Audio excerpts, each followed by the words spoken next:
Hello everyone.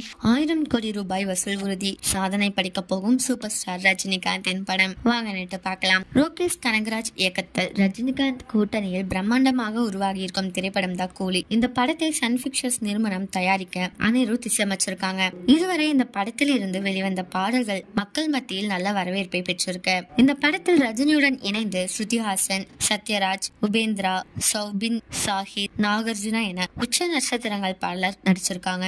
வருகின்ற August 14ஆம் தேதி இந்த படத்தை திரையில் காண ரசிகர்கள் அனைவரும் ஆவலுடன் காத்துட்டு இருக்காங்க. இந்த நிலையில் கூலி திரைப்படத்தின் வசூல் குறித்து மிகவும் சுவாரஸ்யமான தகவல் வெளியாகிருக்கு. கூலி திரைப்படம் ரூபாய் 1000 கோடி வசூல் செய்யுமா? தமிழ் சினிமாவின் முதல் ரூபாய் 1000 கோடி வசூல் படமாக அமையுமா என்ற கேள்வி தொடர்ந்து கேட்கப்பட்டு வந்துட்டு இருக்கு. காரணம், கூலி திரைப்படம் பாலிவுட்டில் மல்டிபிளக்ஸ் திரையரங்குல வெளிவந்ததால் கண்டிப்பாக உலகளவில் ரூபாய் 1000 கோடிக்கு மேல் வசூலை அள்ளும் என கூறப்படுது. ஆனால் 8 வாரங்கள் OTT அக்ரிமெண்ட் போட்டால் மட்டுமே கூலி மல்டிபிளக்ஸ் திரையரங்குல வெளியே வரும் அப்படின்னு சொல்லியிருக்காங்க. இந்த நிலையில் தற்பொழுது 8 வாரங்களுக்கு OTT அக்ரிமெண்ட் போடப்பட்டுள்ளது என்றும் இதனால் வட இந்தியாவில் கூலி படத்தை மல்டிபிளக்ஸில் திரையிட முடிவு செஞ்சுள்ளதாகவும் தெரிவிச்சிருக்காங்க.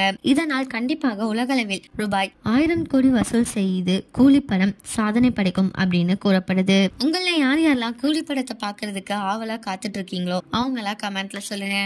இதே மாதிரி லேட்டஸ்ட் சினிமா நியூஸ் அப்டேட் தெரிஞ்சுக்கணும்னா இந்த சேனலை சப்ஸ்கிரைப் பண்ணிக்கோங்க.